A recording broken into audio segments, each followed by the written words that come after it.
Hello, my name is Dean Shapley, and this is my video patient focus assessment. My patient was a 63-year-old divorced Caucasian female. Her usual occupation was working in the Michigan Senate. Her present occupation is a wheelchair aerobics instructor. Her primary medical care includes attending a general physician and a spinal clinic. She also receives physical therapy and substance abuse group therapy. Her vital signs included a temperature of 98.6 degrees Fahrenheit, heart rate of 98, respiratory rate of 15, and blood pressure of 138/72. Her chief complaint is throat agitation causing trouble swallowing. Her reason for seeking care is a motor vehicle accident. Her history of present illness occurred with a motor vehicle accident in 1999. The patient has a sore throat, trouble swallowing that causes irritation, and she states that nothing alleviates the discomfort. The precipitating factors include smoking half a pack a day of cigarettes for 50 years. The patient's illness interferes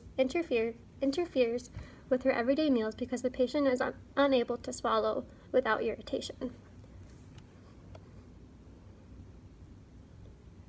As a child, the patient has had tonsillitis. She has a chronic illness of COPD. She also has a TBI, Barrett's esophagus, GERD, esophageal cancer, skin cancer, lumbago, PVD, and osteoporosis. She is up to date on all of her immunizations. She states that she opts out of receiving the flu shot every year. Her allergies include penicillin, tetracyclines, disulfiram, and topiramate. Her hospitalizations and surgeries include a lung tumor at the age of 12 that was treated with antibiotics. She's had 2 cesarean sections, and she was in a motor vehicle accident. The patient takes medications to treat COPD, respiratory inflammation. She takes a multivitamin. She takes pain medication, anxiety medication, nerve pain medication, and anti-inflammatory medication for osteoporosis, and antipsychotic medication, and medicine for her GERD. For her functional assessment, the patient has poor memory. She has not used drugs. She is a recovering alcoholic. She smokes half a pack of cigarettes a day for 50 years. Her exercise includes wheelchair aerobics. She sleeps 10 hours every night. The patient eats what is within swallowing and chewing abilities. She needs a high-calorie food intake to counter the lack of eating. She drinks 1 Boost shake twice a day. She drinks 1 cup of coffee a day. The patient uses wheelchair locks and attachments in cars and has smoke detectors in her home.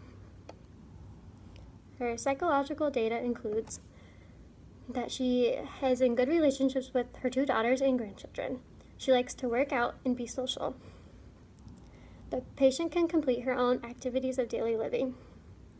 Her stressors include being scared of unknown health status. She has no environmental hazards. Her spiritual beliefs are that she believes in God but practices no specific religion and does not attend church. Her educational level is a 2nd year of higher education and a GED. Her patterns of healthcare include going to a doctor once every 2 months. The patient is unaware of any family history of hypertension, cancer, COPD, or heart failure. A review of her respiratory system includes that the patient breathes out of her mouth. She reports having no trouble breathing. Her left nares is more patent. The patient prefers to sleep on her left side. The patient reports no cough. The patient is an avid smoker. She quit for both of her pregnancies and then continued. She smoked recreational marijuana briefly in her youth. She has noticed no changes in her breathing patterns, no changes in her fatigue status, and the patient does not experience much anxiety. Review of the HIN system. She has no consistent headaches, no dizziness. The patient reports visual changes in her right eye after the motor vehicle accident.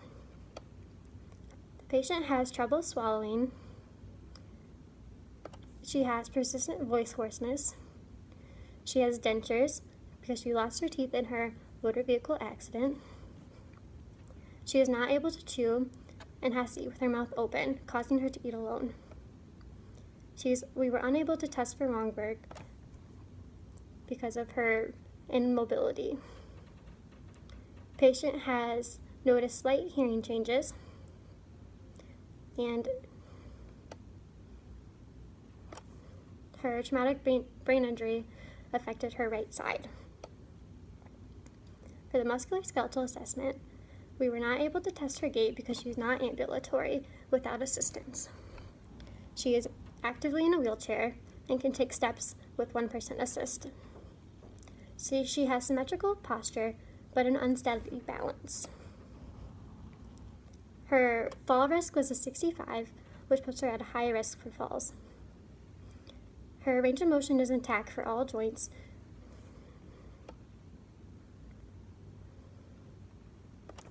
Her muscle strength was tested on her deltoids, her biceps, her triceps, her quads, hamstrings, abductors, adductors, hands, and feet bilaterally, scoring 5 out of 5 on all fields tested.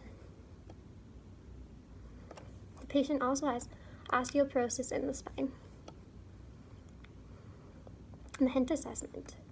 Her face was symmetrical. She has an astigmatus in her right eye. She has no droopy eyelids. Her sclera was white. She does not wear glasses.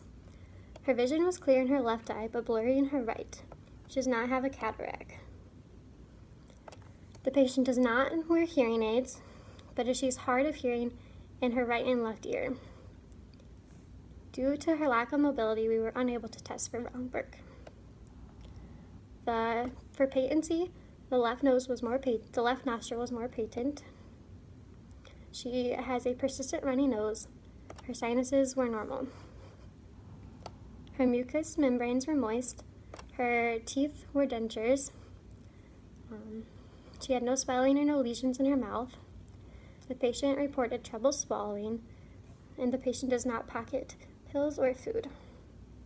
She had full range of motion in her neck and no bruits.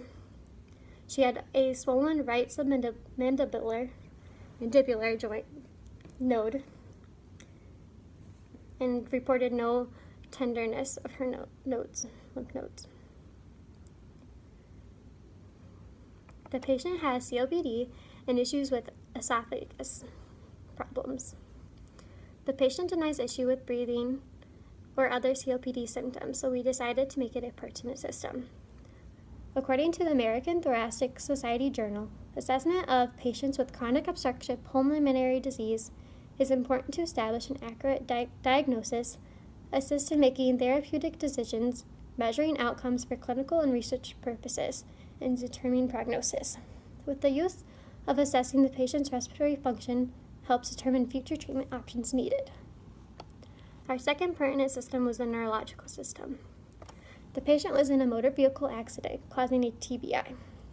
A detailed neurological examination is important and will bring out evidence of brain injury status.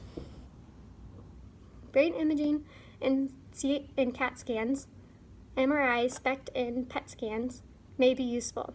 The use of a mini mental exam helps assess a patient's current cognition status.